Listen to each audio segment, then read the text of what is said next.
until dawn. Right now, I got a few words for some of our brothers and sisters in the occupied zone. The chair is against the wall. The chair is against the wall. John has a long mustache. John has a long mustache. It's 12 o'clock, Americans, another day closer to victory. And for all of you out there on or behind the lines, this is your song.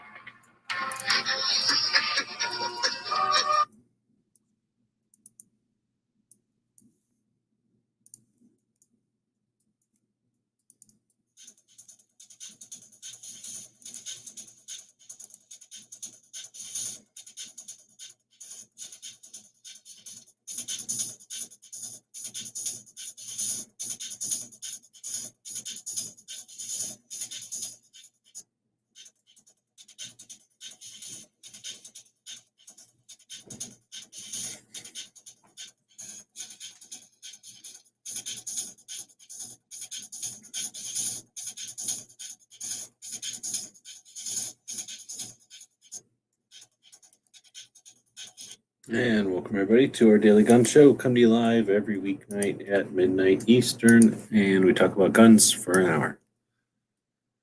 At least that's what the general rule of thumb is. It is episode 1200. We've been doing the show since 2016, since a lot of you people were young children, and you've grown up with this show. And over the years, of course, we changed the format throughout time, and lately it's been a live conversation in which you are now a part of it. So you either jump in and be part of the show, or you get moped at for just being weird and watching a bunch of other people chat about stuff. So you can be part of the show, or I can go back to sleep because I just woke up because I fell asleep waiting for the show to start. Starts in the middle of the night so that we deal with third shifters, the real people that are up in the middle of the night, getting things done, making the world. Basically making the world, and the rest of the day people get up and think that everything just happens. Oh, look, everything's just clean and tidy every morning, and that's just the way the world is, except what really is happening is all the real people are working all night, listening to shows like this, getting the job done. So you can be part of it, or go back to sleep. One of the two things. 3 minutes into the show already. I'm super bored.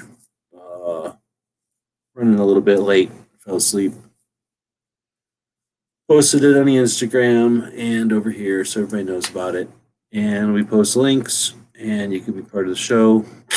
Otherwise, it's a short show, and we'll live our lives doing other things. Guess I go watch the docking, see if they're any further along. Oh, look at this. Some kind of girl in space? What the hell? How is she supposed to be in space with all that hair just running around? She's going to get that stuck in a door or something? That's ridiculous.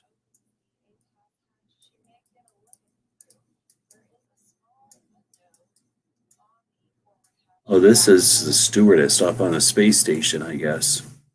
She has to do all the work, making, she's probably connecting the coffee maker. I don't know what she's doing. She's taking a lot of Instagram pictures. Taking pictures of the door. I guess there must be, she's going to eat dinner or something there, and maybe somebody put some food down. She's taking a picture of it. Her hair's going all over the place, making Nazi signs and shit. Well, now she's hiding the camera so she can get in trouble.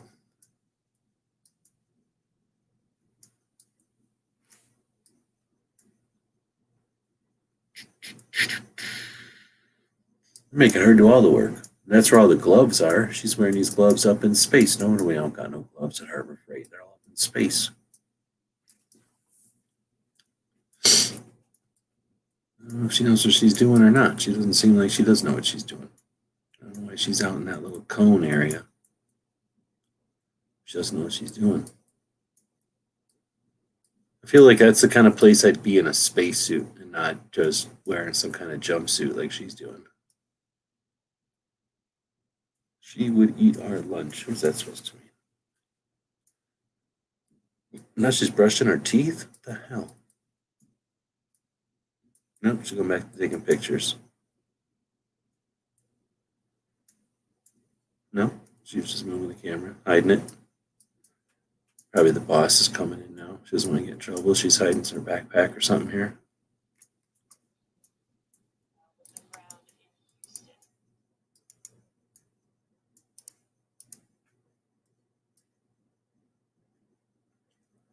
All right, well, I guess this is gonna be a short show.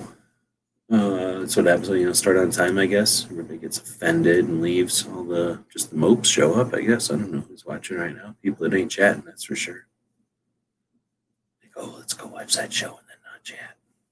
Let's watch that show and then it's all basically just a conversation, but let's not be in the conversation. Let's do that. That's what we're gonna do. And now what she's doing? She's stapling shit to the side of the space station. That's gotta be unsafe. A man may work from sun to sun, but a woman's work is never done. Yeah, well, that's because she's taken too long. If she would have done this in the man's amount of time, it would have been done already. What's she doing? She's cleaning, I guess. I don't know what she's doing down there. She taking a nap? For one thing, she should have been combing her hair. Could have been doing that. Now she's brushing her teeth again. Like, let me tell you about what I did. Cleaned down underneath the bottom of the door. I tell you what, it takes a long time for this chick to hook up whatever she's hooking up. Nothing about this thing was fast. I've been watching it for a while. It's probably one of the reasons I fell asleep because it's so boring watching this thing be slow. When I go to space, I expect it to be a lot quicker than this. That's all I'm saying. Got time to wait around. Oh, snap. Is she opening the door? There's Flath jumping in. Canada.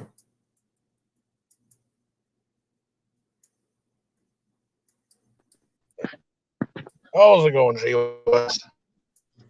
Yeah, it's going. I'm watching the Dragon. What's this called? SpaceX Dragon connected to the International Space Station. But Oh, yeah. it's kind of boring. I don't know. She's probably going through like a checklist of a million things, but oh no, wait, she just opened some lid. I don't know. It seems scary as hell. I don't know. You think she'd have a spacesuit on? She just keeps opening up knobs and twisting shit. Now she's looking in somewhere with a flashlight.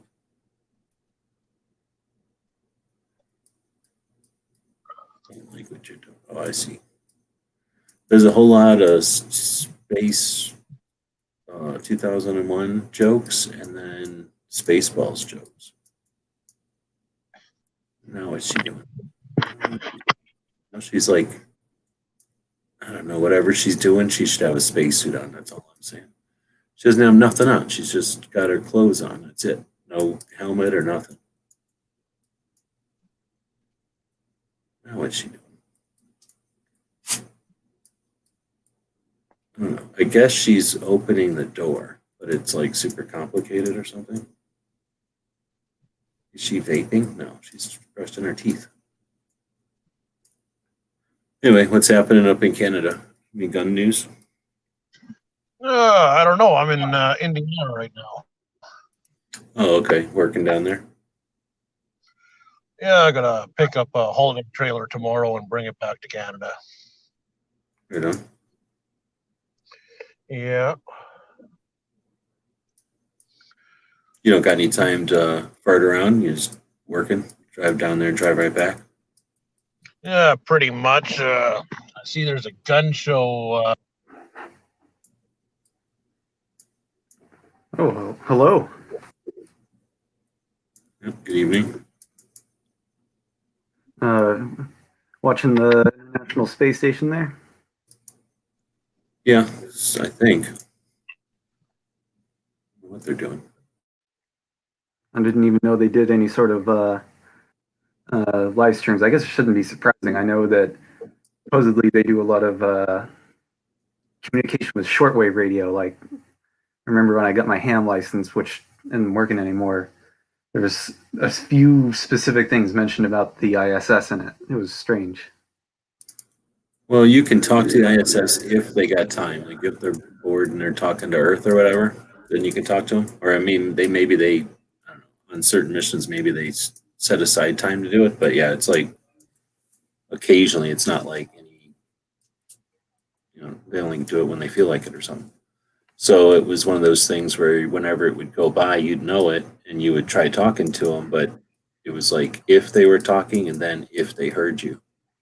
But I only tried a couple of times myself. I know people that have gotten through, but it's not like you have a conversation with them, I don't think. But in this case, it's not anything like that. It's just now she's unpacking some clothes or something. I dropped a link in there. It's some video, some channel that has their feed, and I don't know if it's NASA or if it's from space. Is SpaceX the name of his company? I guess it's from SpaceX, or else it's from NASA. I really don't know. I'm assuming this is a video from inside of the space station, looking at the door where the new rocket ship came up and docked. But I don't know what the fuck I'm looking at. She could just be throwing out the garbage for all I know.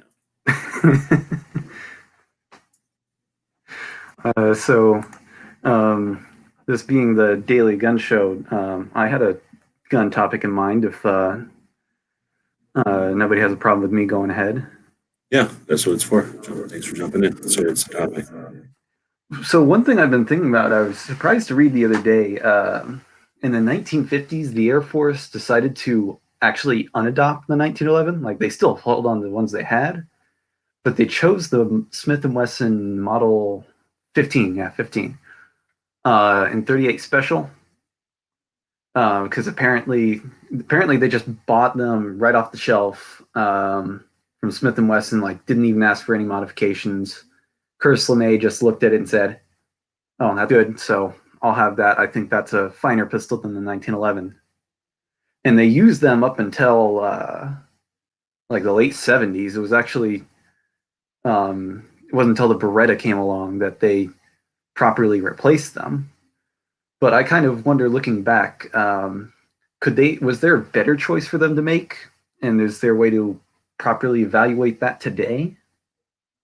Like, would they have been better off getting one of those 45 ACP revolvers instead, so you could still just use the same old ammunition that you had before? That's a good topic. So I guess the revolver over a semi makes a lot of sense to me because it doesn't require as much, all kinds of reasons. And really, it's just for emergency use or some kind of potential, I don't know. I mean, there was also security forces. Right, exactly. Like, but I mean, you might need it like in an airplane or like when you're crashed. Like, you're going to need it in a weird situation. So I could see like not wanting a semi-auto. But the thing is, back in the day, especially in the 50s, 38 Special wasn't like odd or unique. They had already used 38 a lot. The 1911 came from 38. So that was just like stepping backwards a step. And then I guess, I don't know, I'm thinking, like, I don't think it was a factor, but maybe, if a bunch of cops were coming in or something and they didn't have, I can't imagine that's an option though. They would train whoever they needed to train. But no, that's an interesting one. I don't know. As far as like a 45, that's requires a bigger gun. So I can see the 38 being, a nice off the shelf option. And instead of, I mean, in the 50s, can you imagine how much they were starting the SR-71? They had a whole bunch of planes in development. I could see the Air Force saying, like, a sidearm is something that we don't need to rebuild that mousetrap. Let's just get something that does the job, and we can just buy it and be done. Yeah, I mean, they actually, when they went to, I did read when they did the initial set of trials to select the Beretta, they did have the 1911 and the Model 15s as a control in the test. And one of the interesting things that was a result of that was that it found that pretty much everybody, all the airmen that were in the test, were able to shoot the Model 15 better than the 1911. Like new shooters and shooters who had like been on unit shooting teams and had a lot of experience with handguns, both were able to shoot the Model 15s better. Yeah, it's just like an easier gun to shoot. So yeah, like somebody who doesn't know, and the thing is, they went to 45s from 38 because of, what was that, the Philippines or whatever? It was like some some Yeah. specific issue where the 38 wasn't doing it. But, if you're not anticipating those extreme situations like the Marines or the Army might be dealing with, then, again, all those benefits of the smaller thing and, like you say, being able to shoot it easier. Imagine in the, what do you want to call it, like the nuts and bolts decisions that the Air Force has to make, all the potential money they save in training. That's got to be a factor too, I bet. I mean, I've definitely my grandpa was in the Air Force when it became the Air Force in 47. Like, he joined the Army initially, but I have one of the surplus 1911s he bought after he got out of the service that was from World War II, and I can say those are not nice shooting guns. Those sights are awful to use. Like, they're not bad guns, but any revolver with target sights on it is just going to be so much easier to use on the range. Right, and that's the thing when we're looking at where their decision in 1950, 1911 versus 38 wasn't like a Kimber versus a nice target revolver, tool versus tool. But it does make me wonder if there were 1911s that had better sights on the market in the 50s that could have reasonably made it into the Air Force as a competitor. I don't know.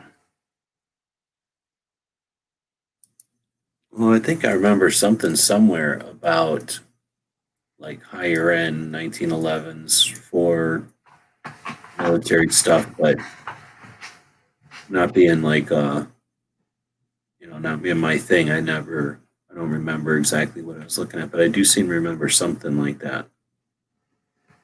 That wasn't like a shooting team, but it was maybe it was a 38 or maybe a 38 Super or something.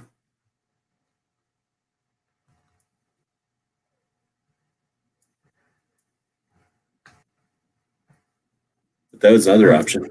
Put a 38 Super in a 1911. I guess if they're trying to make it shoot better, I think that was one of the deals with 38 Supers, that they liked the way that shot out of a 1911 better.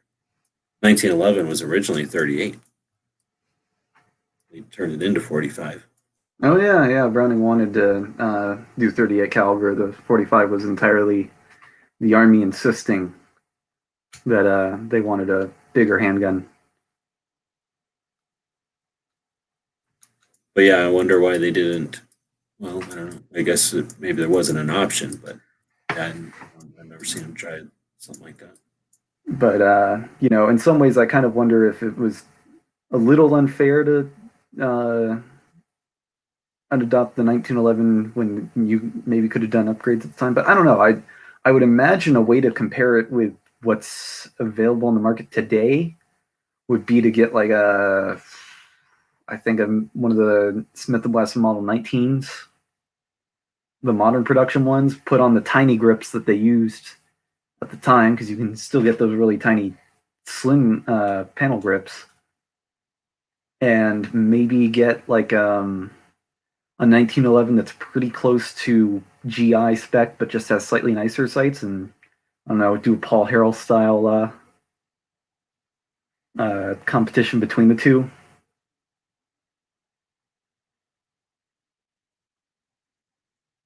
Oh, I see we have somebody else joining us. Is there a topic you wanted to introduce? DJ jumped in. Flath was here a second ago and jumped out. Sounds like Flath was down in Indiana. He's from Canada. Well, he had been doing kind of seasonal work, but I think he's driving now. So he was in Indiana, he said, heading back to Canada.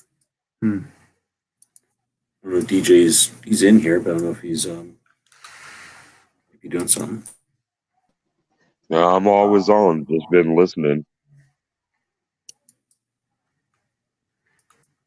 So, G-Webs, how much do you have experience with 45 ACP revolvers? What do you think about them? The only ones I've seen came through gun shops and stuff. So, I mean, I've shot them a couple of times, but I don't know. I've seen some kind of probably was modern in the 80s, and I considered it, but back then you had to use clips because of the ACP. Um, Hmm. Auto calibers have a recessed rim, so that was an issue with revolvers, or it's an issue with revolvers, how to headspace them, how to get them to not fall all the way through the cylinder. So back then, you would put a clip on there, and that just, as a young me, didn't seem like something I wanted to deal with. I know now that that's not such a big deal, and it can actually be kind of an advantage, really. But it's about as I never really paid them too much attention, just mainly because they got to get so big. 45 is just, even if it's not the most pressure round, but it is got some pressure. But it's just physically big around. So the gun, unless it's going to shoot like four, and I've never seen a four shot, it's going to be bigger than any other, whatever, 38, I guess. So Yeah. I just never really considered them because I don't own revolvers that are big just for taking them to the range and stuff. I've only Hmm. ever really had, well, I shouldn't say it. I've had a few big ones. I never bought one. If I was going to buy a big revolver, I'd probably buy it in long Colt or in Colt. But uh, so I just never shot them. But I have seen a couple Webleys in the 4.55. The ones from Pink Floyd, The Wall, Hmm. and I've liked. They're neat. They got kind of that World War II extra mechanical, steampunkish looking kind of vibe to them. Oh, my brother has one of the 38 World War II Webleys. Those are cool. Yeah, they're neat, and they're not little. There's some small ones, I guess, but most of those aren't tiny or nothing. So again, and those have never been. I've never experienced an inexpensive Webley. Like those are always guns that you just didn't fiddle with. I mean, they were somebody's pride and joy Yeah, or you're collectible or something. So you have to always treat them nicely. It's like a they're an Model investment, T. all You right. never had. Yeah, but I mean, like my parents probably they could have probably played with them like we play with SKSs because they were a dime a dozen. Nobody cared about them. But my whole life, they've been more than that. So I guess all I'm saying is that, my experience with them has never been like playing with them or shooting them. It's just been, looking at really expensive guns, fiddling with Yeah, them. I've yet to shoot one. And then what they make some kind of modern ones, but they always stick them in 44 Magnum frames, so they're too long, and then they got that weird gap, and I'm not a big fan of that. Hmm. Which I don't know why. Just make the cylinder bigger. I guess they don't want to. They figure that nobody wants that weight.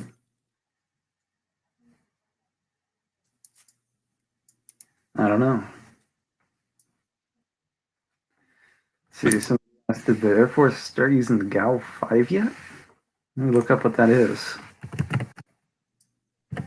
My my Model 15 is one of my favorite revolvers, and the Victory revolver in 45 is the only 45 revolver I've fired, but 44 long Colt interchanging with 410 through a couple of different Taurus guns were pretty good experiences.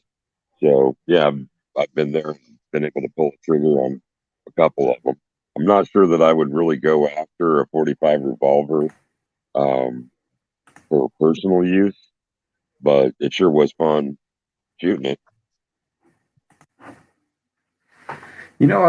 I've always had a little bit of an interest in those 410 shot shell revolvers. I live in California though, so sadly those are unavailable. They are in fact described by state law as an assault weapon. So sadly, I'll have to go out of state to try one someday. Um, I have always been kind of interested in those 454 Casull revolvers because even if you don't want to shoot the 454 Casull, you can still shoot 45 Colt, and you can also load it really hot if you're into hand loading and not worry about it. Yeah, that would be neat. Those are big guns, of course, but I don't know, Alaska or just I don't know, Yeah, the biggest backup for hunting. biggest handgun I've ever shot is a 44. In fact, I picked up a 44 sometime in the spring. I figured everybody else was going for the semi-auto handguns and double action revolvers. It was best time to pick up a single action revolver, and now the single actions seem to have gone out of stock for the moment.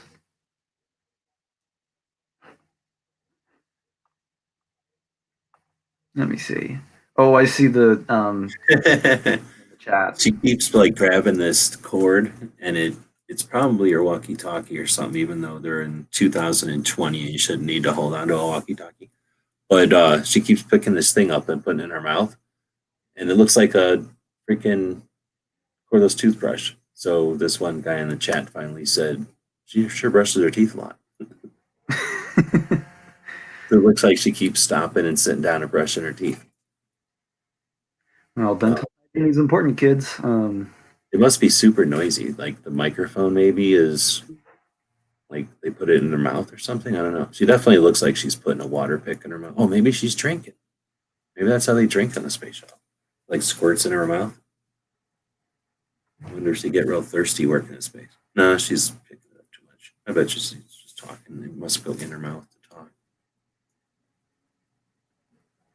I don't know if I can show this if it's she keeps wiping her mouth now that I said that though, so now I'm thinking maybe it is water.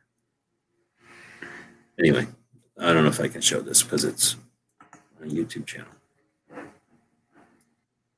Sorry, distracting. He's saying the GAU 5 is a 12-inch M4 with a folding stock, takedown barrel, and a folding grip that mounts to an ejection seat. So some sort of survival rifle, I guess. It's an AR. Yeah, that's a very funny looking AR, but I mean, that's a lot of firepower to have with you on your ejection seat. It's a lot more than a Smith & Wesson Model 15. I'll say that.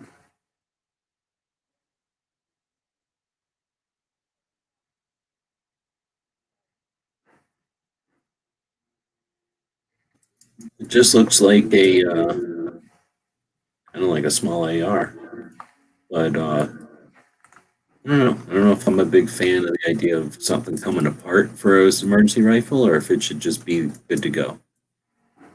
With an AR, it makes me think like you're trying to bring something along that is useful for defense or whatever. And if that's the case, then wouldn't you want it to be like good to go, like ready to just go and not have to be put together? Plus, putting it together is just extra metal. I mean, it just seems like extra weight to me. But basically, it's the it looks like an old version of a carbine, but they're calling it a GAU 5, I guess.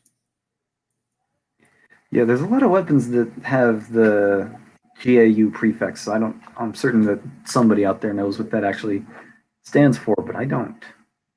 Oh, I see what you mean. Folding grip, or at least this folding grip here folds out of the way, so it just is more compact, I guess. Yeah, what does GAU? What that mean?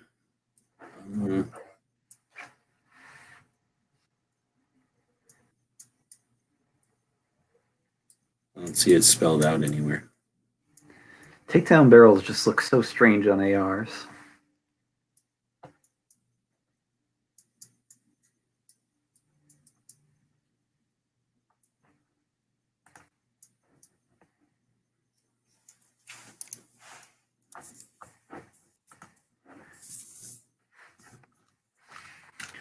Are there any takedown guns that you find really cool?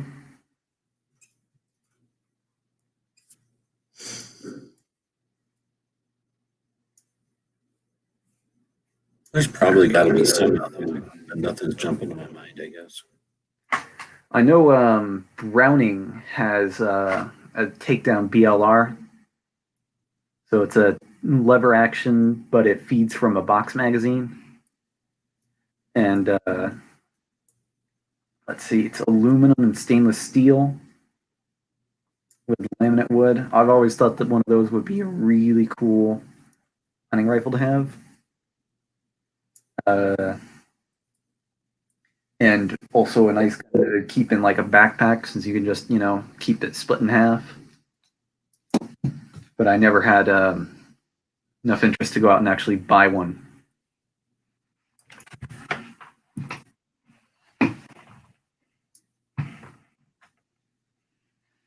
I think it's also really cool that Ruger's pistol caliber carbine just as standard as breakdown gun. That's nice. I think there's more guns that deserve to just be takedown guns as standard. It'd be really cool if they could find a way to do that with the Mini 14 somehow.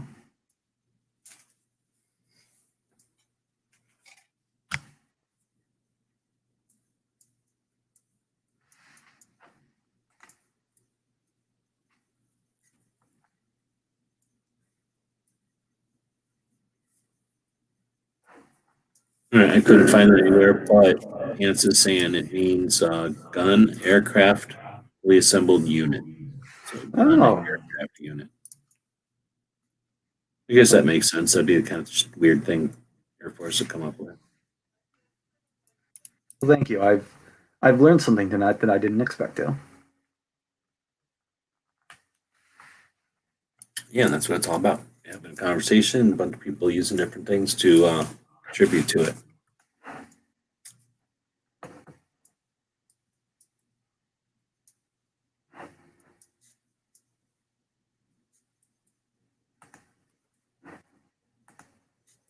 I'm distracted because every time she goes to do some new task on the space shuttle connection here, she like opens up some new panel and there's new tools and stuff, and now she has her electric toothbrush like over in this little charger. So I wonder, distracting.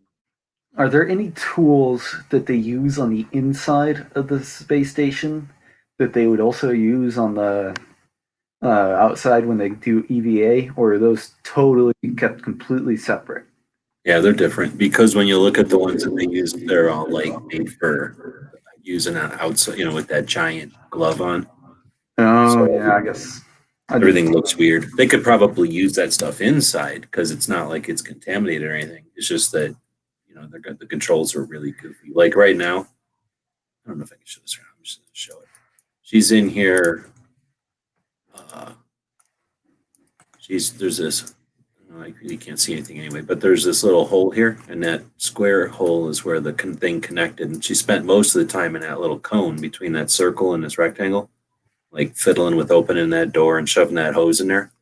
But then I think just recently she opened up this panel behind her hair there, where that green thing is, and that's like a bunch of tools like stuck in there. And then I could swear like 10 minutes ago that wasn't open. Like she kept her electric screwdriver thing. Oh, she took it off the wall. It used to be stuck against the wall. See, they don't have gravity. So all you got to do is stick stuff to the wall and it just stays there. Like that black thing is some flashlight. It's just stuck there right now. But because she set it there. But I mean, it's not magnetized or nothing. I think it's just sitting there. So half of it. I've heard they use a lot of Velcro. Yeah, maybe. But I'm just saying the way that she's grabbing things and setting them, like she can just set things anywhere and they'll just stay there. So like her camera's sitting over here right now. Every once in a while, it'll like float somewhere and she'll have to set it back. That's why I'm thinking, when they're doing something, they just kind of let things go where they want them and then just go back and grab them. But anyway, so that's why it's super distracting. And her hair's all crazy. And what the hell? How can that possibly not be a danger to have this much hair floating around with all these doors and levers and like what's stopping that hair from getting stuck in something? Is this her dog tags floating all around?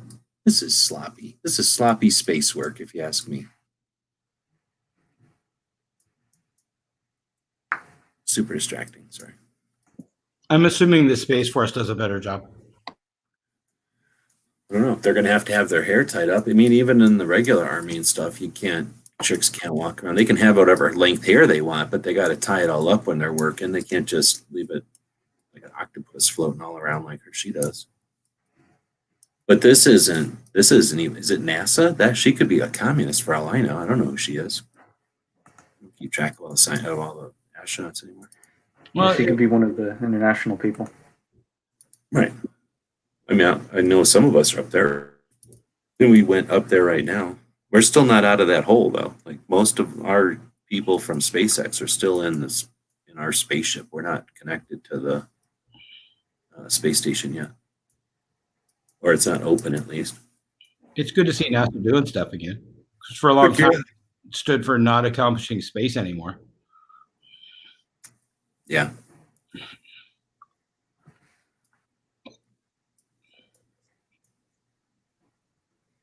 It's weird when you can just sit here watching in real time. I mean, there's no like weird glitches or lags, I mean, there's barely any hiccups or anything.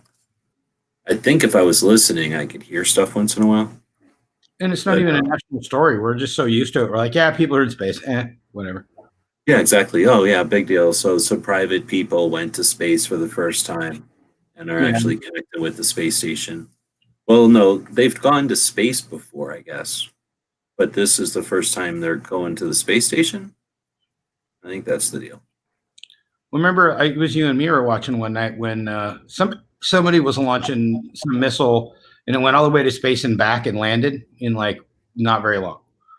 Well, yeah, and plus they land now backwards, which is crazy. Looks like a cartoon or something where the thing just drops backwards and lands vertically and everything on the little boats. Like the missile is still erect when it has made contact with the ground. Yeah, like the boosters crazy. or whatever, they reuse their boosters, and instead of having to go fish them out of the ocean, they just put a boat out there and it lands on the boat, like ready to be launched again. Looks like it's crazy.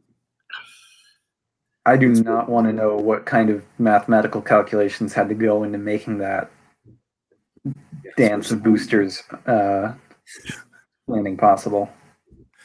One of the comments says, "This SNL skit is dragging on."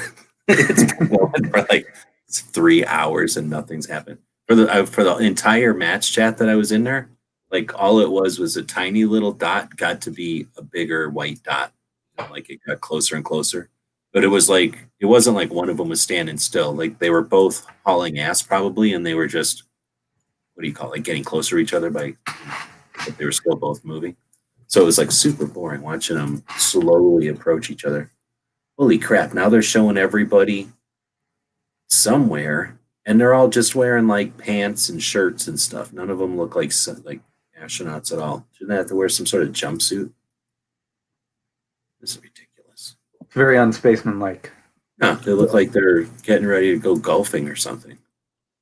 Except that they're all wearing the same color. So they got like COVID fashion going on?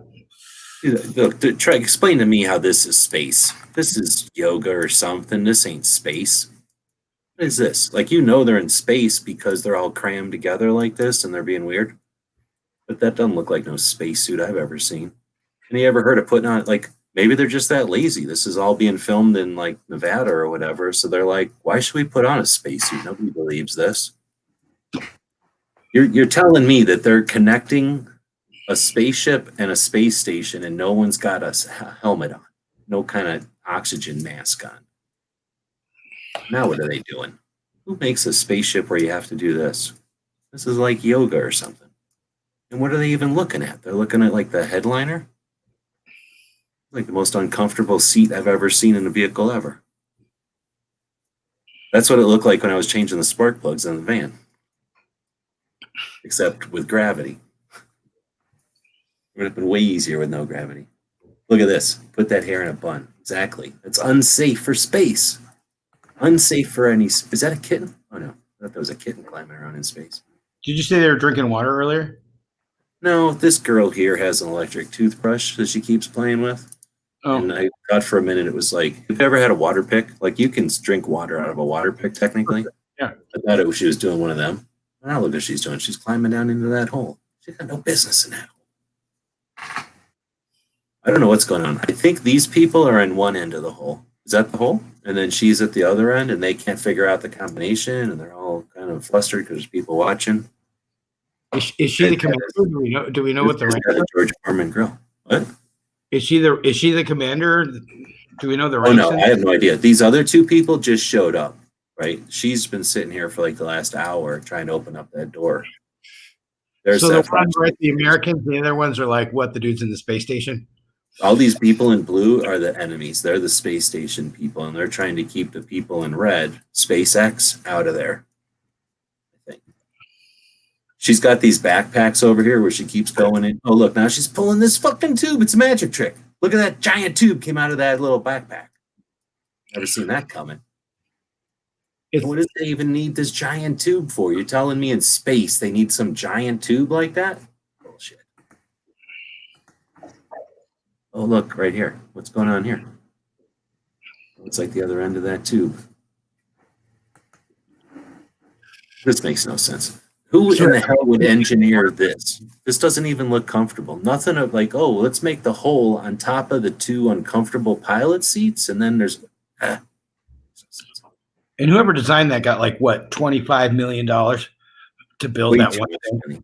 Way too much money. Is this just an open eyelet waiting to gouge somebody? It looks like it. Like half. This looks like a stainless steel hook here for no reason, waiting to gouge somebody. This looks exactly like what it was like trying to change the spark plugs, except I only had 2 people climbing in there. They have like 4 people climbing. Did you get somebody to help you? Yeah. Well, a friend of mine came over with a car, so that if I got underneath of there and everything, then I'd have a vehicle. It's just like this, and then all of a sudden the neighbor comes over and he's like, "No, here, let me show you how to crank on that." And they're all just wearing like golf pants and shirts or whatever. It's ridiculous. There's no way to run a space situation. Do you want to have somebody pull a latch and have that one board they keep sticking their head under, like fold up, and like somebody actually knows how that works? Well, the one thing is they think they can make this all happen with their iPads, or maybe they're just all on Instagram. But something's going on with these iPads that I've never seen before. The whole way up there, they drove up there with their iPads. They didn't even use a stick or a knob or any kind of lever. It was just all poking on iPads. The 2 pilots. I feel like there's going to be clocks all over in the spaceship. Do you really need a watch? Yeah, seriously. That's just like, what time is it? Like, you're literally going around the Earth. What time is it for you? Yeah, exactly. Like, do they? Well, I guess they need to know.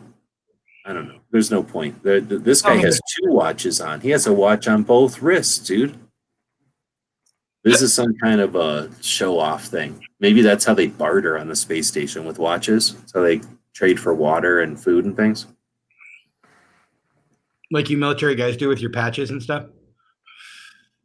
I was thinking more like in prison. Like you're only allowed to have so many actual items that you possess. Because they're going to strip search you and stuff. Because of the weight or whatever. Like you can only have so many personal items. Like if they want to play poker or eat, they kind of bring stuff up there to barter with. I know a lot of prisons now, the big thing that prisoners exchange for currency is like soups or some ramen noodles. Yep.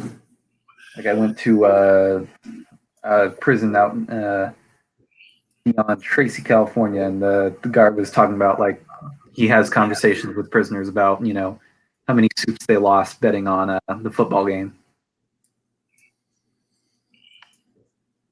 Because you're not technically, it's, you know, not okay for the prisoners to gamble, but you know it's just going to happen. So yeah, like those things at the commissary become the commodities, like the things that are kind of universally whatever, like people want or use for all the time. Like cigarettes, I imagine doesn't work when most people don't smoke anymore. Well, they don't allow cigarettes in the prison system, at least not in the state of California anymore. Oh, no, see, then that doesn't work.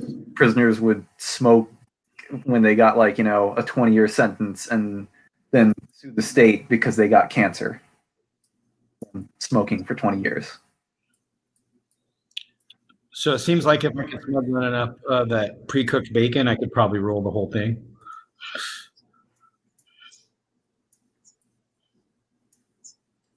Yeah, probably. Watch Look at this guy brand showing off his iPhone.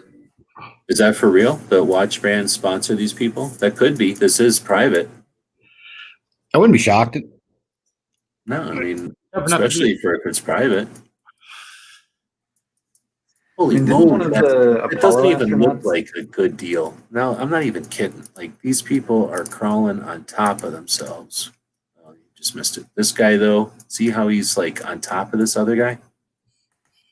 Like, how big is that thing? The thing's tiny. And there's 4 people. Although we're looking up his leg. There's 4 people in there. How much did dockers pay for them to wear those pants? Oh, that's why they're wearing them, because they're docking. They had to wear those pants. It's technically appropriate. And who's the one that picked the like salmon pink shirt? Like, out of all the colors they could have picked, they picked that. The guy with the M16. It seems like something's wrong. Like, should it really take this long to connect a spaceship to a space station? That's literally all the spaceship does is connect to space stations, and all it does is connect spaceships to it. Have they tried mansplaining how to do it to the lady in the hole there? I think that's why these dudes came over to finally like tell her how to do it right. Like, did you take the hose out of your backpack? And she's like, oh, shit, the hose. That's what goes in that hole. And now she's taking a nap down there. And they're like, hey, did you fall asleep? That's what I'd be saying. Are you down there combing your hair? That's what I'd say. Good distraction. This is all about guns, and they don't even have any guns up there, probably.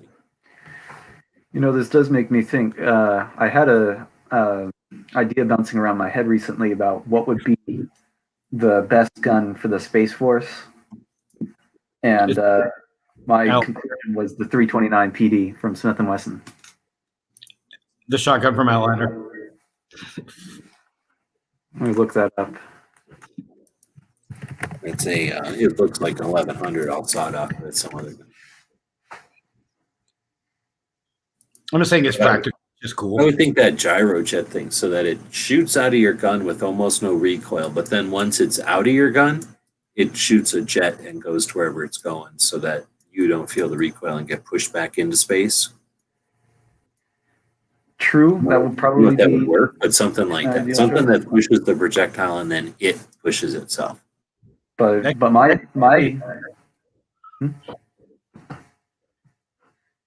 my rationale is that you can use the 44 for extra propulsion if you need it.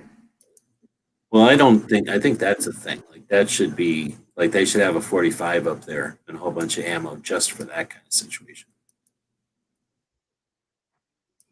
Seriously, you would think like that would actually be useful. And if it isn't, I mean, you could probably like put some sort of like mortars or something all around the outside to do the same thing. Because like once you push weight away, you know, it does what you want it to do.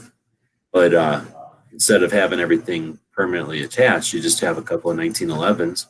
They can just stick their equivalent of an arm out the window. 1911. You know, do some kind of spaceport. It wouldn't take like a half an hour like it's taken this. Well, a half an hour, more like an hour and a half, but whatever. Or maybe you just shoot it right through the side of the space thing and then stick some sort of a caulk in there. You know you're going to pop a hole in it, but you're going to caulk it right away. When it's create a vacuum, you could just like pick up anything and just set it on there, right? And it'll just be stuck there.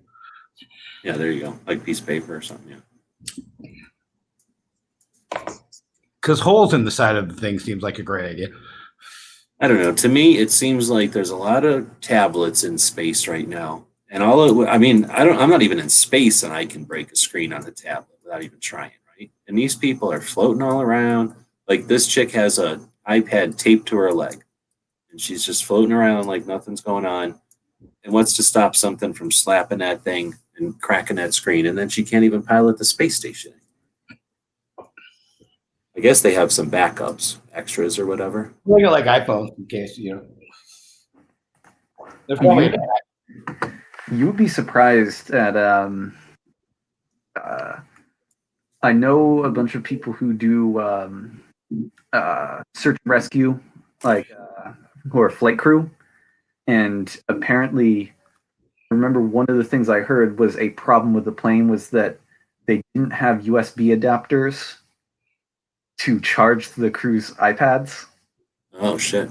Search and rescue missions. Apparently, an iPad is actually quite useful for the backseat mission scanner. Oh, I bet, especially when people are used to it. Like, you know, it'd be like the equivalent of having a computer or a laptop, except instead of having to be all bulky, it's just right there.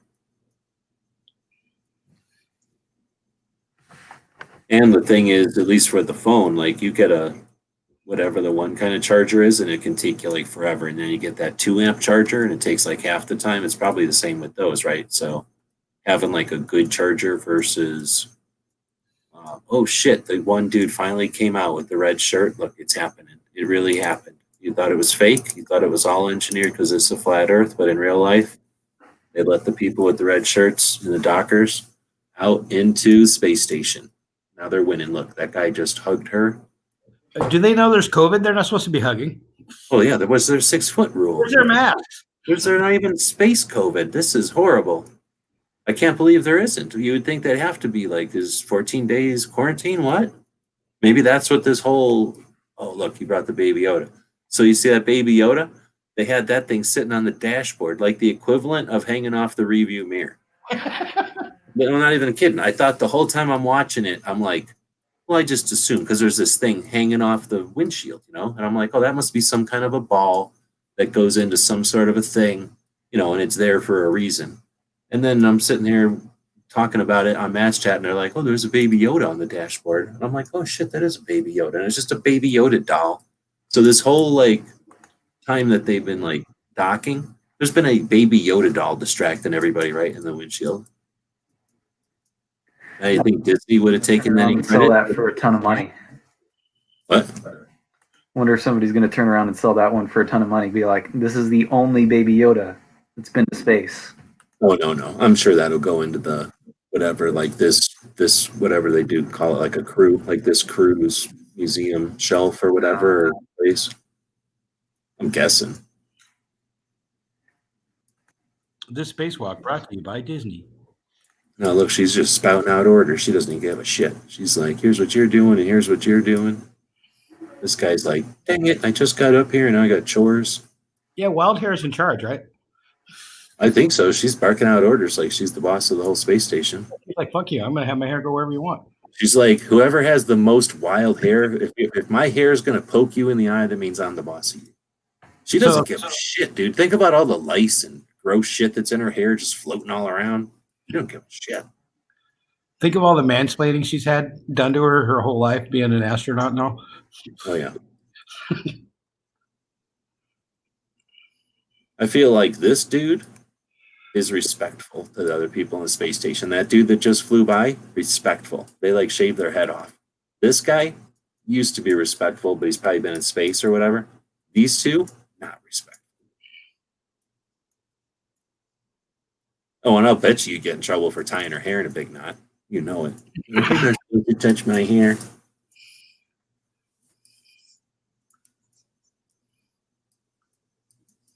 I wonder if any of them knew each other. There's too many. Well, they may have known of each other. There's probably not that many people that are that high-end astronaut-y kind of smart people. Be like the gun community, it's not that big. Because they all have like PhDs and shit. Well, that's the thing, but there's so many. There's more than it was like, I'm thinking back in the day when there was only like 12 of them. And then like only 8 of them were going to get into space. So there was sort of a thing. The woman forgot her doll. The whole mission was to deliver her Baby Yoda. Oh, yeah. That's what it was. Wow. And then they're going to just drop. It was like an Uber. It was like the Walmart delivery thing. It was a lot more expensive. They didn't do contactless though. I don't know if I got to space or whatever, and then I waited around for like an hour, and then you saw the like tiny little can that they were in, and then this lady finally lets them out. I'd be like, I want to look all around this thing. I don't want to hang out by the door of the thing I just came out. And look at this guy's like, I'm scared. I'm going right back in where I came out of. But you know what I'm saying? I want to go look around the whole space station. I don't want to go hang out by that door the whole time. Stop the no mask comments. F you. Medusa hair is taking snakes on a plane to a whole new level.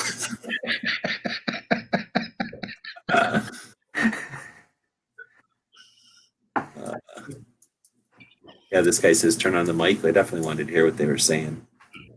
Maybe all nerdy stuff like, boy, I sure like your paper on propulsion or whatever. Note the American flag is gone. What does that mean? Well, she's got that toothbrush there again. Arm. What? She's got that thing on the like hose again. Yeah, now it doesn't look as bad, but you see how there's like things sticking out the end? She keeps sticking it in her mouth. So it looked like she was brushing her teeth all the time. I think it's how they drink water. You can't just have water floating around. No, exactly. That's why I was thinking it was water, because she shoves it in her mouth. But she was drinking way too much water. I think that's how she was talking to the boat. See? I think it's maybe really noisy, like she has to hold it really close to her mouth.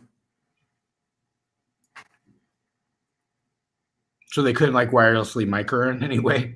That's what I'm saying. Like, what the hell? It's not like NASA could have some sort of maybe she could wear a space helmet like she's supposed to, and then the microphone could be in her space helmet. What the hell? That's how you know it's fake, because they don't have space helmets.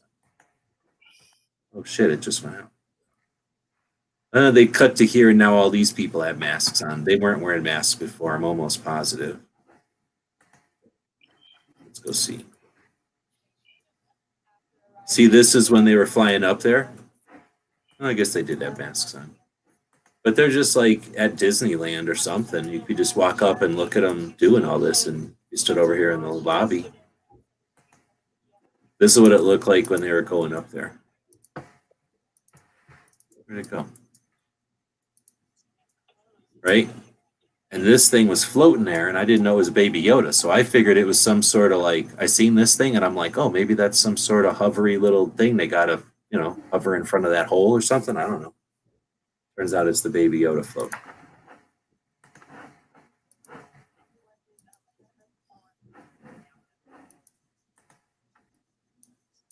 Next up, the hatch opening. An hour later, we opened the hatch and people came in. All right, I'll quit being distracted. So we only talk about guns here, unless privately owned spaceship goes up to the space station and lets a bunch of people in khakis invade the space station. Then we watch that live. Go capitalism. Do weird shit. Send people to space. Hey, man. Send more. And it says, lost video, good night, good to see something positive again. Where's the pizza? The Domino's bags are empty.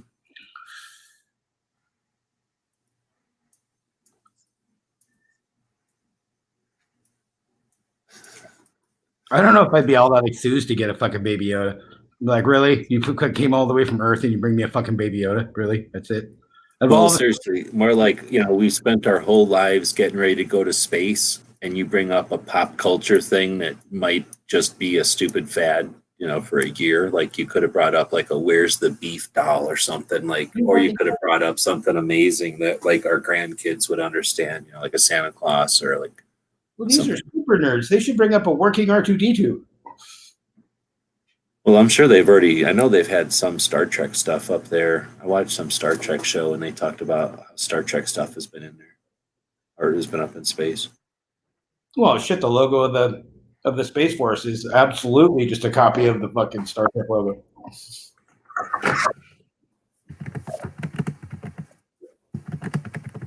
I wonder if Biden will keep a Space Force concept going.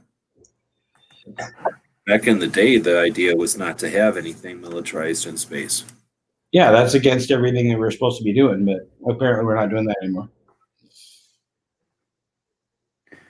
I mean, I think it's probably like the Chinese are kind of ignoring that. So, yeah, those little crazy bastards went to the dark side of the moon recently, and we didn't even I never even saw it on the moon or anything. Oh, really? Yeah, they didn't go there live. They sent fucking robots and shit up there. They went to the dark side. Well, we've sent stuff over there too, but I didn't know they did. Yeah, it wasn't even that long ago.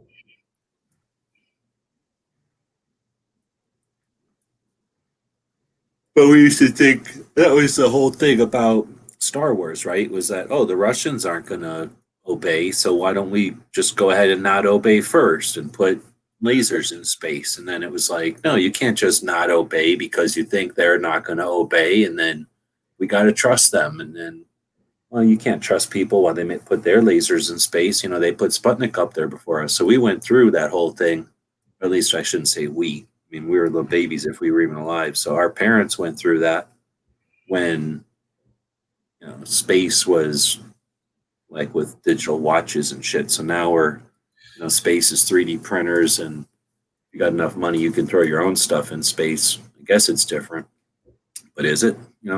China is twice the size of our economy.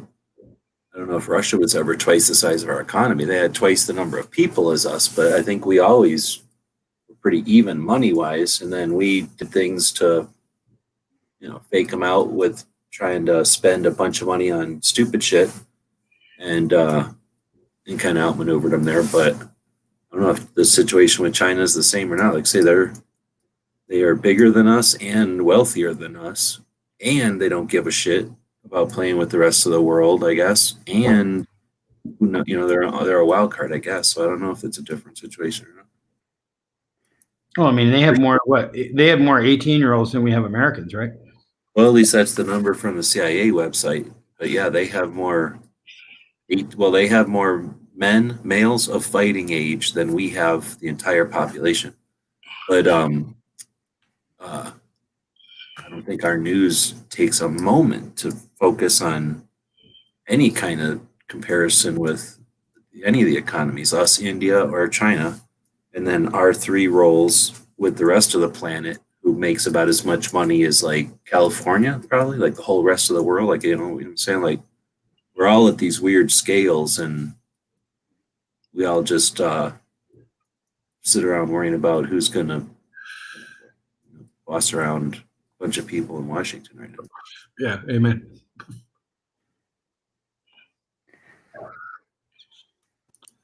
Pants is asking, do the aliens carry 45 or 9? I don't know what the aliens would carry. I suppose it's where they're from, right? Well, the lizard people clearly are 9mm. Agreed. I mean, they might carry around some sort of acid or venom or something, like some kind of organic thing. Like it could be some kind of a dart, like a wasp throw, like a dart thrower or something, like a spike thrower. Oh, what In is the it? television series V, what did the incognito aliens carry?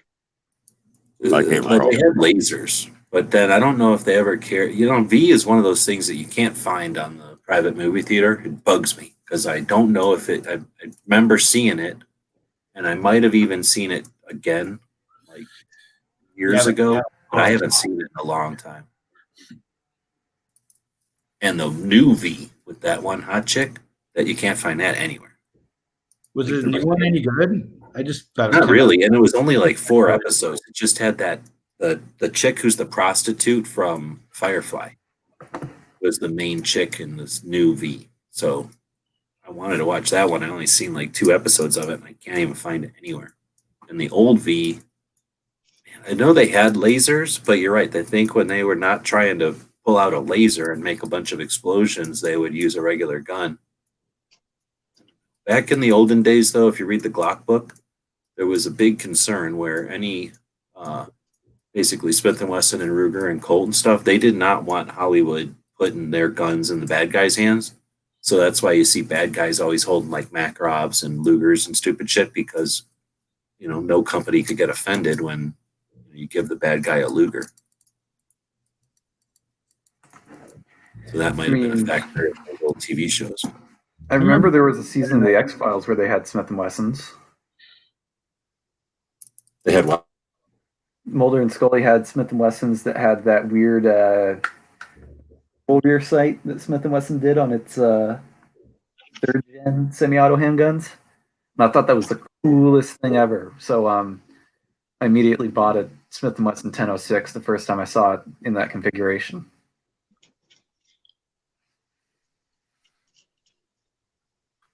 And like supposedly that was just something that was done in that season because Smith & Wesson wanted to get the publicity from the show.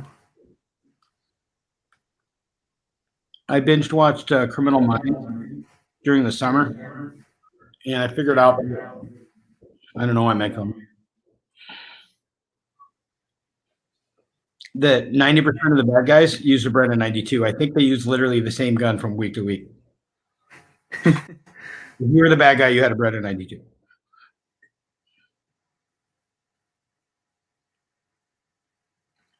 I mean, they got to give some counterweight to Die Hard.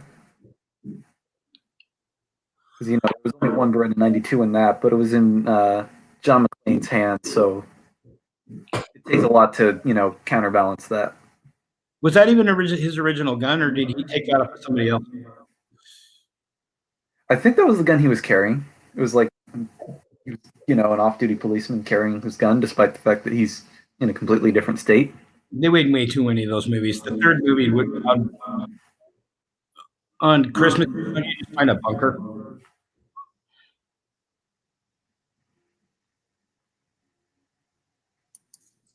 Do what now on Christmas? We were talking about Die Hard. I'm thinking about the third movie. Wouldn't after the first couple movies, like Christmas Eve, don't you find a bunker or like go in the woods and dig a hole and just stay there for like a day and a half? Oh, do all those happen on Christmas? Every one of them. Oh, I never even paid attention to that. I guess that's true. It's a Christmas movie in my house. The problem is I've never watched the entirety of any of them except for the original, because the original is just perfect. Well, they get exponentially covered.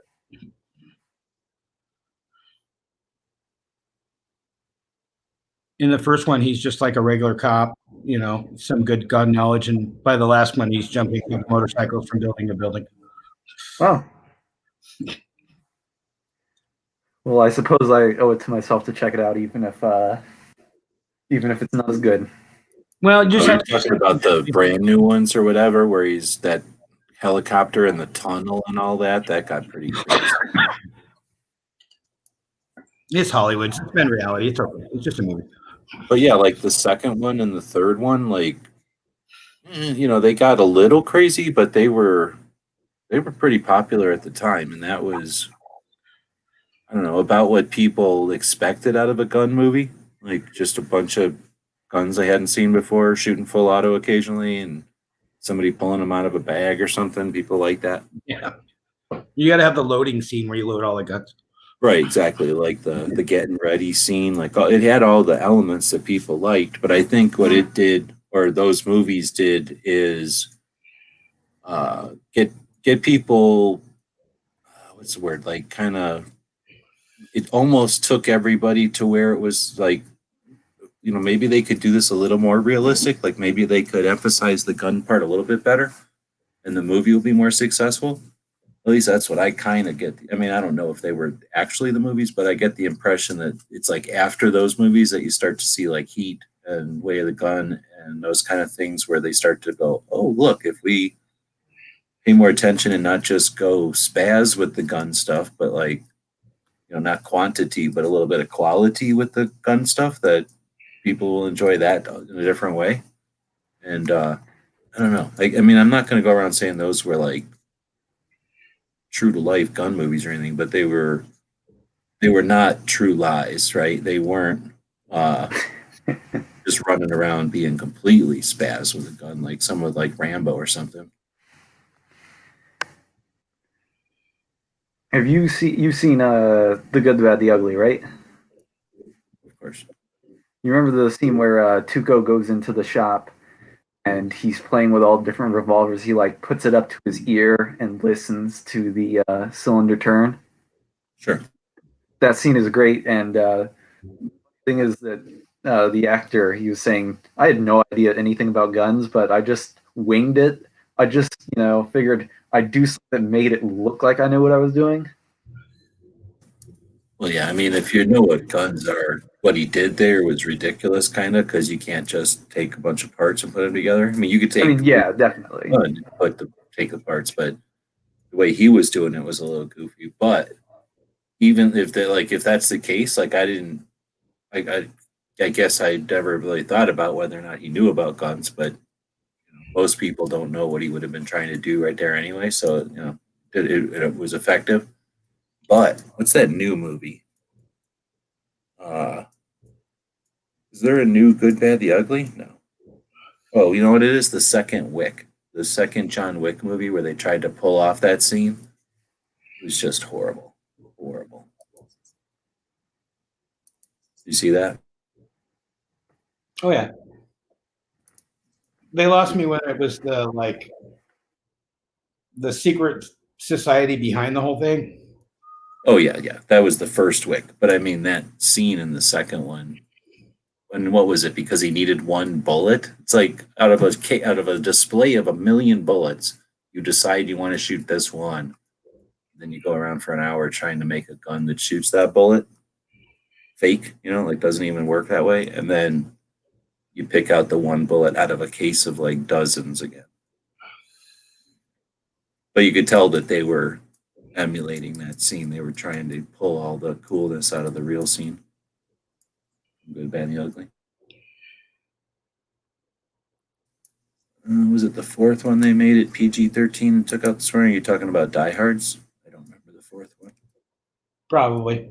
I don't know. It's been a while. I remember the first one. Was it the second one where they like decide to steal the abandoned airport or the airport that's under construction or something, and it's a bunch of gunplay in an abandoned airport, and then there's a third one, and I guess a fourth one. And is it the fifth one where they shove the helicopter into the tunnel after the cop car? Or is that like 6 already? I don't know. You don't even know if that's the last one. That might be the second to the last one.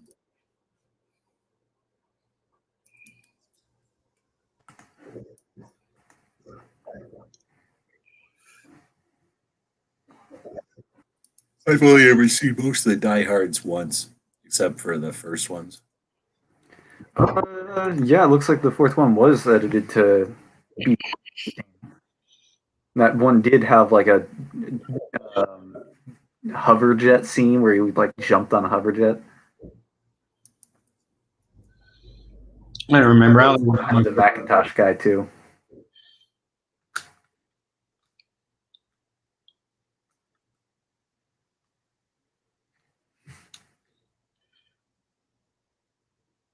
But anyway, back to the guns as a topic. I'm surprised at Brownells, the number of unique stuff they introduce and their poor ability, it seems, to keep some of that stuff in stock. So, like, one example I can think of is they introduced a AR-15 barrel with the original A1 profile, but has the modern 1.7 twist, so you get the original really lightweight gun, but you can still shoot the modern, heavier ammunition.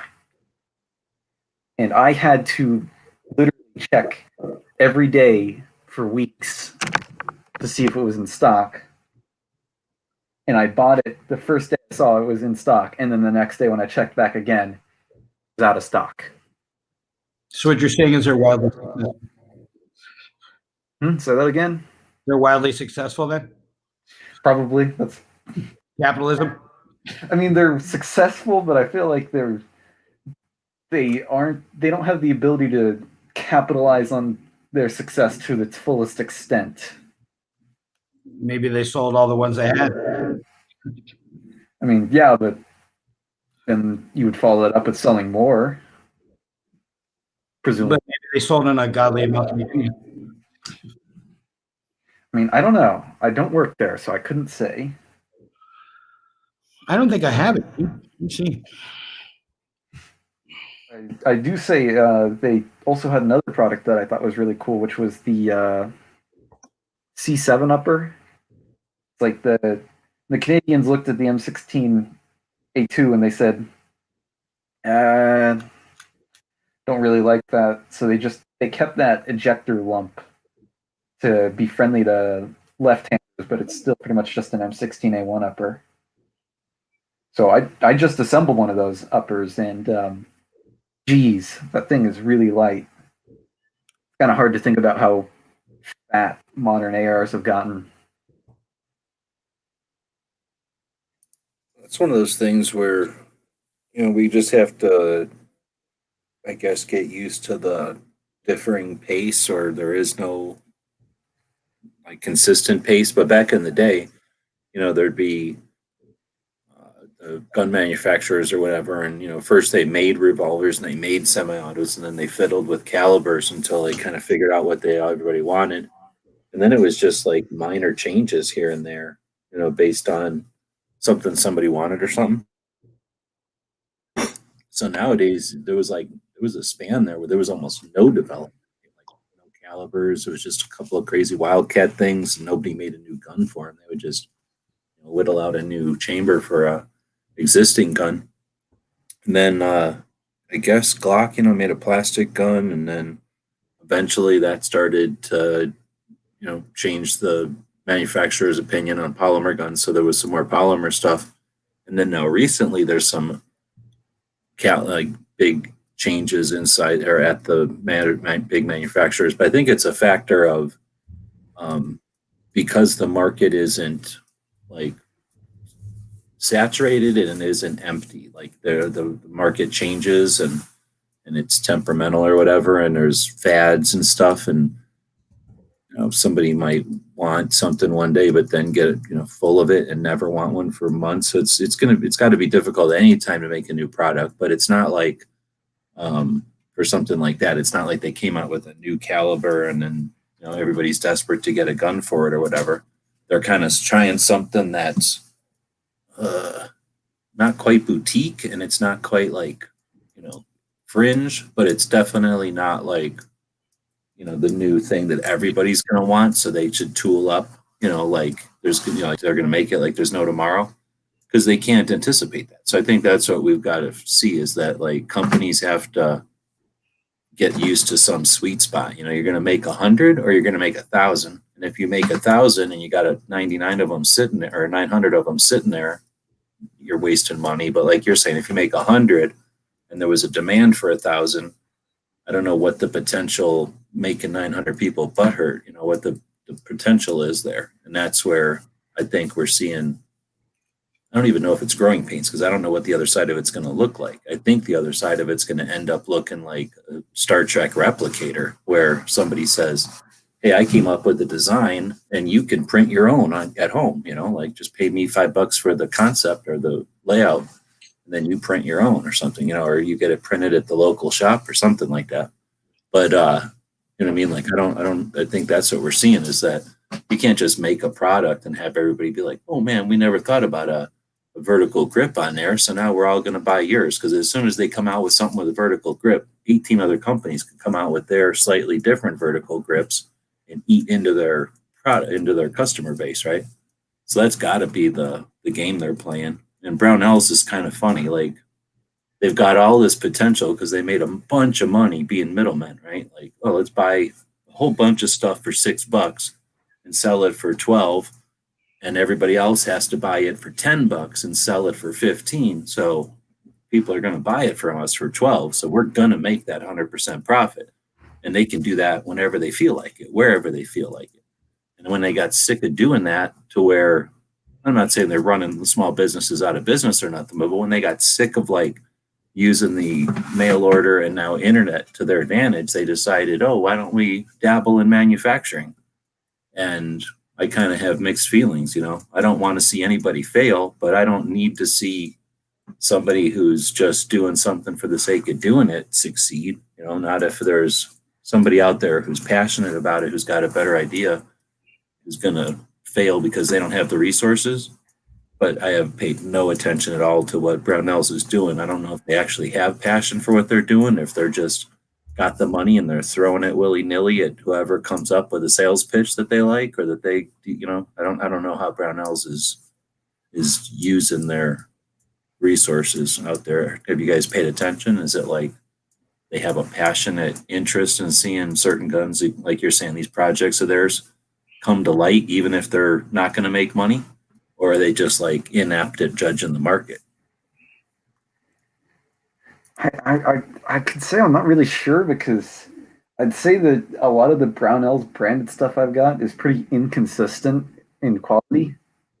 Like, I got a gun barrel from them that was kind of underperforming in accuracy. Some spray paint cans, like they have their own version of Cerakote, where the paint itself is good, but the spray cans are horrible pieces of just cheap garbage.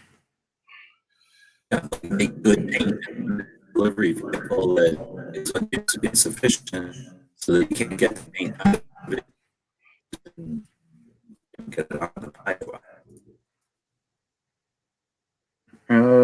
only got like a little bit of that. Yeah, I'm just saying, I hear you. Like if they're not always superior or something, then it's tough to. I wanted to ask a question that you kind of touched on a little bit almost. Do you think that individual people who now have more like attention on the internet that they couldn't have got with previous mainstream media, do you think they have a lot more influence on like products you see on the market, like Larry Vickers, for example? You know, he's a big name now. Because we've always had that. It's just a matter of who has somebody's ear, and then who, as a manufacturer, is willing to risk or gamble on a person's name or whatever reputation. But we've had Annie Oakley started it all, so there's always been celebrity whatever names, and pretty much since the beginning of guns there's been exhibition shooters, people that just shoot good in front of people and get paid for it. So we've had that concept for a while, and pretty much anybody who uses a gun all the time is going to come up with something like, I shoot my gun all the time for hunting or shooting birds or something, so I'm going to come up with a sight that's better than whatever the hell the first inventor came up with. So there's going to be these inventions or like things that somebody's going to put their name on, or like a cop that does something in a certain way and that becomes their thing, I guess, like some military guy like Vickers, like you're saying. So I don't know, I guess now there's certainly like the potential to be aware of it or whatever, and there's probably, yes, more of it. But if it's, I don't know, like I just don't know. Like you think of somebody like, like somebody from the cowboy days, like not Red Rider, I guess. Red Rider is a person, but the Wrong Ranger, or what's that? Some of the cowboys from back in the day that had their own TV show. If they would have come along and said, buy this peanut butter sandwich or buy this lever action BB gun, you know what I mean? Like I think back then there was fewer channels, so if Wrong Ranger said buy this BB gun, like they probably sold a mess of those BB guns. Where nowadays Vickers can say buy this sling, and there's like 6 kids who've never lifted a finger going to tell him that he doesn't know how to run a sling. You know what I mean? His face.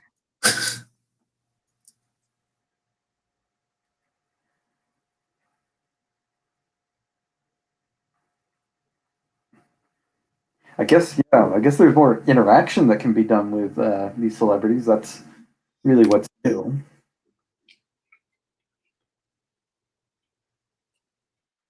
How so? I mean, just like a lot of people are on like Instagram and they will respond to comments or direct messages. I don't know why people even, people with any sort of fame even bother doing that, but apparently they do. Oh yeah, I mean, some of them actually do it, and I'm sure others just have like their kid or somebody do it, or their I'm trying to say like assistant. But even if the kid or assistant is doing it, they're going to be able to go like, hey, when you wore them red pants, everybody said those pants look stupid, and then that person's going to know, all right, if I wear them pants, people will say I look stupid, right? So they're going to get feedback from that stuff. I don't know, back in the day, like if Annie Oakley would have said, I like this rifle, and maybe because she really liked it, right? Like not because, I don't know her whole story, but let's say Winchester said, hey, you want to sell my rifle? Like, no, I like this Marlin, even though I think she did shoot a Winchester. But you know what I mean? Like she would have endorsed it, and I'm sure a bunch of people would have been like, hot damn, I'm buying that thing because she endorsed it or whatever. But endorsing it like in an ad or like a magazine spread is, I guess, one hand. And then on the other hand, if she's having an interview with somebody or she's at an event and she's holding a Winchester or winning the event with the Winchester, or she's like, hey, thanks to Winchester for helping me win this event. And that's in the record, like that, there's that kind of endorsement. And I don't know, like I say, I'm not sure how the relationships all went with that stuff, but we've always been capitalists. And like I said, as long as we've been here, there's been gun competitions and expositions. And I mean, shooting's the second like most popular sport in the world. It's been like that for a long, long time. So there's always been like an interest in it. So there's must have been some influence out there, and I'm just not real aware of it all. Is there just way too many experts with the internet too? Possibly, I'm an expert at that. Well, like, and I'm not saying like Mitchell hasn't sold a whole fucking bunch of shotguns for fucking Mossberg. Tons and tons. With his branded shotgun.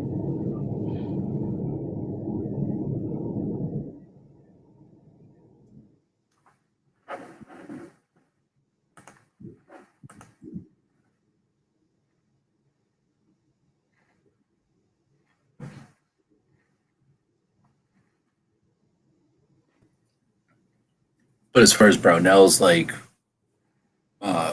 doing stuff, I don't know. I think it's more like when the kid, whatever the next generations take over, they want to do things in a different way than the prior generations. So, or maybe it's just something where they figured, well, there's not as much gunsmithing going on, or people have choices, so they're going to figure out they can buy direct from the manufacturer, and we're not going to have this like position to just bring in a bunch of money as a middleman. There's less need for a giant warehouse in Iowa to hold stuff anymore, like there used to be.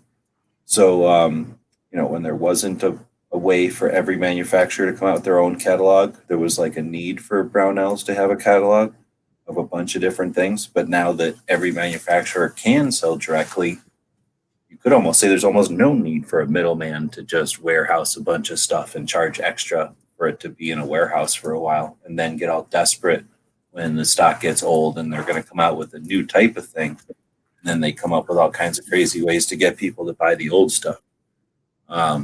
Without that, then you just have the manufacturer decide, well, we still have old. Let's not make a new one yet. I don't know. I just think you have different environments. So I don't know why. Maybe they saw that and went, well, if we want to be a player, maybe we need to be doing something besides just buying a bunch of stuff and holding on to it until somebody wants it. Maybe we start building something somebody wants in the first place. They have a massive facility. And I don't know, maybe when you have a massive facility and then the market changes, right? And things get slower and all of a sudden you're only using a portion of it. You probably start thinking, maybe I could use a portion of that for something else. And then something that doesn't depend on whatever the whim of the market, something that can supply a need that's going to be more consistent. I don't know what they think, but I'm guessing some of that stuff must have gone through their head. Because like you say, they come out with more than one thing. It's not like they said, we need to make a short AR and, we're just going to keep making that over and over and over until it's perfect and until everybody wants it, or until the market's saturated. They just keep coming out with new things in this direction, that direction, over there, coming up with something new. And is that what you meant by like people having their ear and just like, hey, why don't you do this? And he's like, okay. And then somebody else comes along and says, hey, how about you do this? And they're like, okay. Yeah. Part of me does wonder if Brownells is, listening to, what people are emailing them about, what they want to see offered. I mean, I think a good example to look at would be if you're familiar with the What Would Stoner Do rifle from Forgotten Weapons and In Range TV. Super lightweight AR using a lot of polymer. Brownells has decided to list this or offer this for like the past year or so.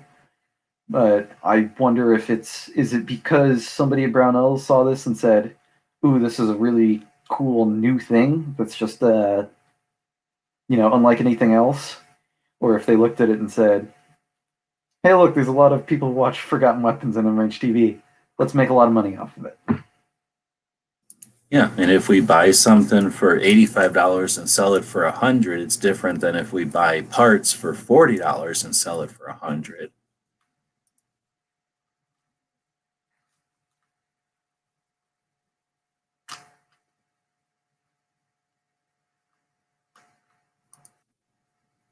I don't have any idea.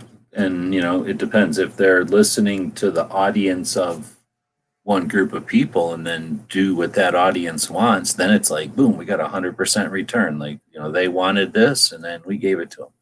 But if that's enough to, what do you call it, pay for the run or pay for the development or the setup, I guess that's the real key. And then I don't know how you judge that, I guess, by Brownell saying, hey, this was a massive success and we more than paid for the effort we put into it. And here comes version 2, before you know it. We got version 3 in the works. I will say to your question about, how useful are middlemen in the modern day, I would say that there are some advantages that Brownells has in that, one, if you're buying a bunch of products that are from different manufacturers, since it all ships together, you're feasibly or possibly saving on shipping. So that simplifies that. Oh yeah, it's something like a gun shop or somebody that's like, I don't know, holidays or whatever, hunting season, and you buy a bunch of stuff with a bunch of people at the same time. Yeah, like you're probably going to save a bunch compared to $7 here, $7 here, $8 here, $10, 15. Yeah. And there's also, I guess, one of the nice things about Brownells is it has that like forever satisfaction guarantee. And I actually did make use of that. The first thing I ever bought from Brownells was a awful scope mount for a number 4 Lee Enfield that just didn't work. It was just a piece of junk.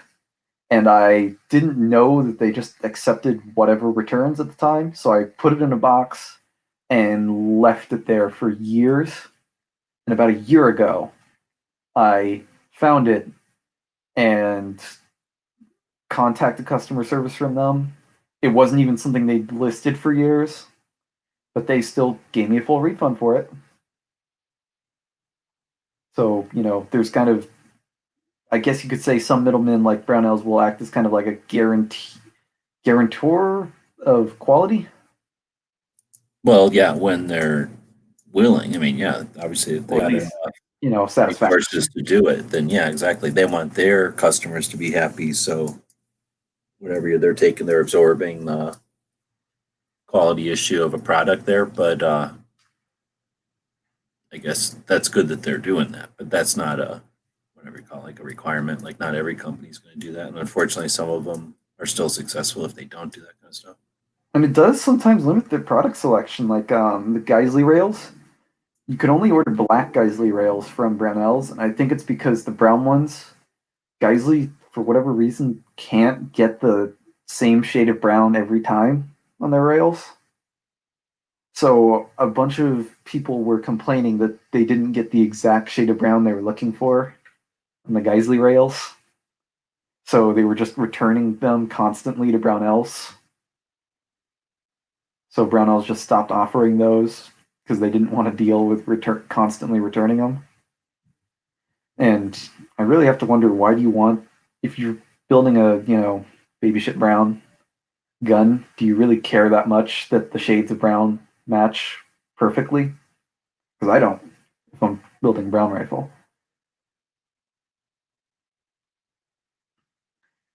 I will say... everybody's different. There's people that'll throw away shoes as soon as they get dirt on them, or like, not want the shoes anymore if they get scuffed or something like that. Everybody's different. Yeah, I will say one of the things I noticed is odd is that Geisley sells a bolt carrier group right now, and it's completely sold out on Brownells. But ALG, the sister company, sells a bolt carrier that the only difference is that they use a different alloy of steel in the bolt. But they don't sell on Brownells. So I think you can actually still buy a pretty standard bolt carrier group from ALG right now, if you just buy it direct from their website. So that's one of the strange things to notice in this time of shortage. Anybody looking for a bolt carrier group, go to ALG and see if it's still in stock. And that makes sense, though. Like, say, if they have some sort of a thing where, we're going to sell it in this color or whatever, and this price or whatever, and they're only going to have it in another. I'm sure that the company manufacturing will do that too. Like, I'll we'll sell these wholesale, but then these you got to come to our store to buy, you know? 'Cause, I mean, I'm not saying they're doing it, but I could see manufacturers doing that where they don't really want to feel like having to deal with all their inventory or all their options through the middleman.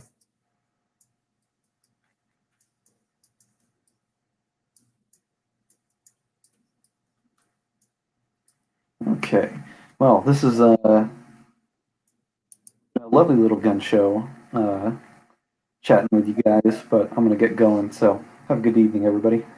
Yeah, thanks for jumping in. I think that's the first time you jumped in.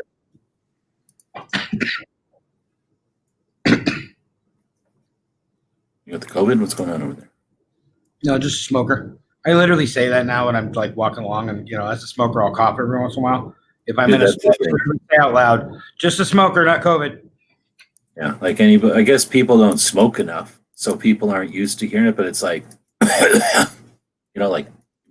I don't know. I'm not doing it right, I guess. But having like a hack versus a cough, like, come on, like you never heard somebody hack up a, lung or something. Like, come on, I've seen that too, where somebody will like cough or clear their throat, and then they get a bunch of looks. It's like, come on.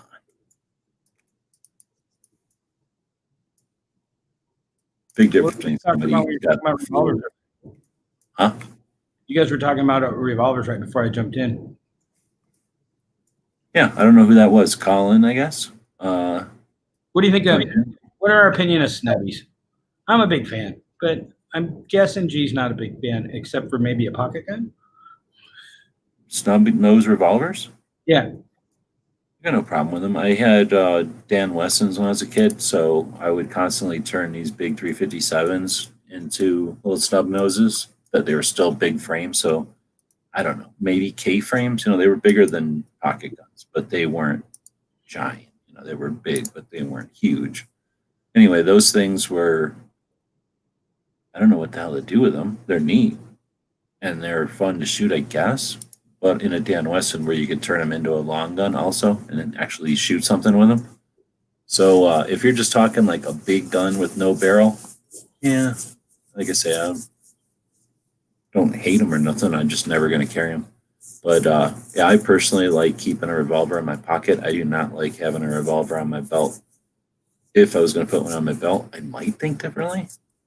But I don't even know if I would, because what's a barrel? Like, a barrel is only helping you, and unless you're putting it in your pocket, barrel isn't hurting you on your waist. Barrel's just going up and down, not really getting in the way of nothing.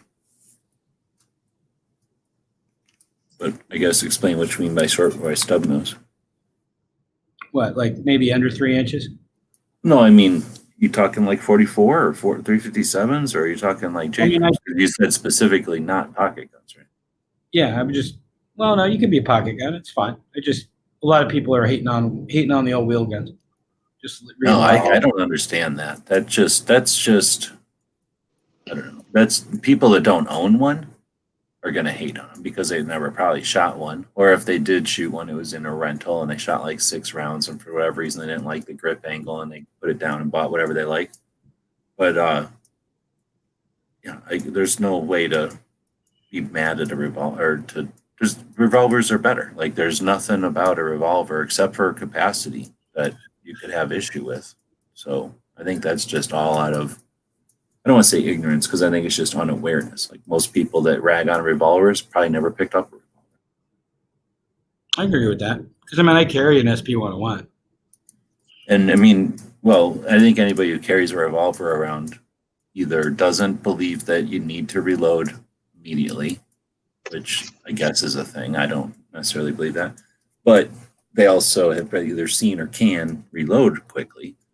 And I'm not saying I go around practicing or nothing. I'm not going to beat anybody on a reload, but I can reload. So if I had to, I could. You know what I mean? So I don't feel like I'm hurting myself or my capabilities by having the difficulty reloading compared to a semi. But all the other advantages they do. Otherwise, I wouldn't be carrying the thing. But they outweigh the disadvantages. The only disadvantage of a revolver, or one of the few disadvantages of revolver. So anyway, yeah, I don't understand anybody that would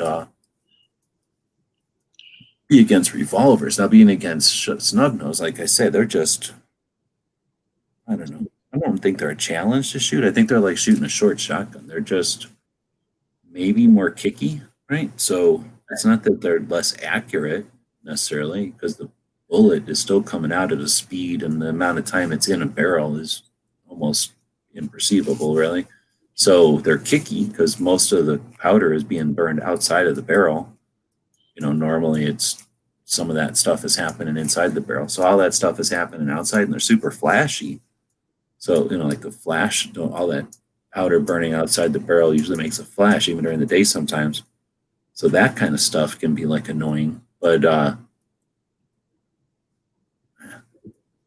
I say, for me, I'd rather have, if we're talking like a 2-3 inch barrel compared to a 4, I would just rather have a 4, because I just don't see the advantage of having less barrel compared to the difference it gives you with the balance, right? Like just being able to hold a gun with a real barrel is just easier. It's like less fatiguing, but then it's not so jerky. It's not so flippy. Clearing from conceal is the reason for my belly gun. It's a Charter Arms 44 target Bulldog with the barrel chopped down to 1.5 inches and the hammer bobbed. All right, I get you there. But like I say, I was thinking more like from a waist or something than 4 inches. I guess it's a little bit longer. But where do you pull that out of a pocket or out of a waist thing? Well, was trying appendix, but I decided I wasn't gonna. I don't carry appendix. I just tried that for about a month. Yeah, unless you like wearing skinny jeans, and if you have a man bun or whatever that's called, you can shoot appendix.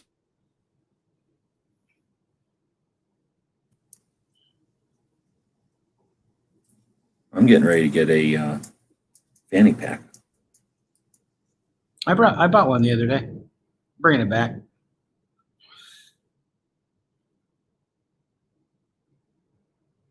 I wear Crocs. I don't care.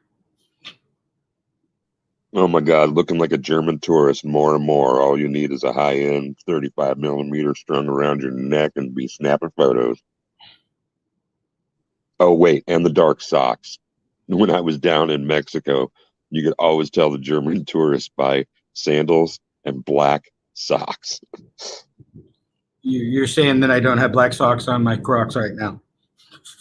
Oh my God. All right, well, you're ahead of the curve there. Bring it back. I only own 2 kinds of socks. I have black socks that are all the same brand and white socks that are all the same brand. Because then any two match. It's genius. Stay tuned for more lifestyle tips. Yeah, we've lost everybody. It's just the 3 of us at this point. We've been gone for 2 hours almost, though. So I think at this point we'll about wrap it up. Appreciate everybody jumping in, though, and having a chat. I started it late, I guess. Well, yeah, even starting it late. We've been going for almost 2 hours. But I started it late. I got everything set up, and then it gets late here. So it's 10 o'clock now for me. So I'm old, whatever. So I set everything up, and then I'm like, I'm just going to lay down for a minute, pat the dog belly, and set the clock for 8 minutes. And then I think I hit the snooze twice. So I don't know how long I ended up, but I think I got here about 15 minutes late.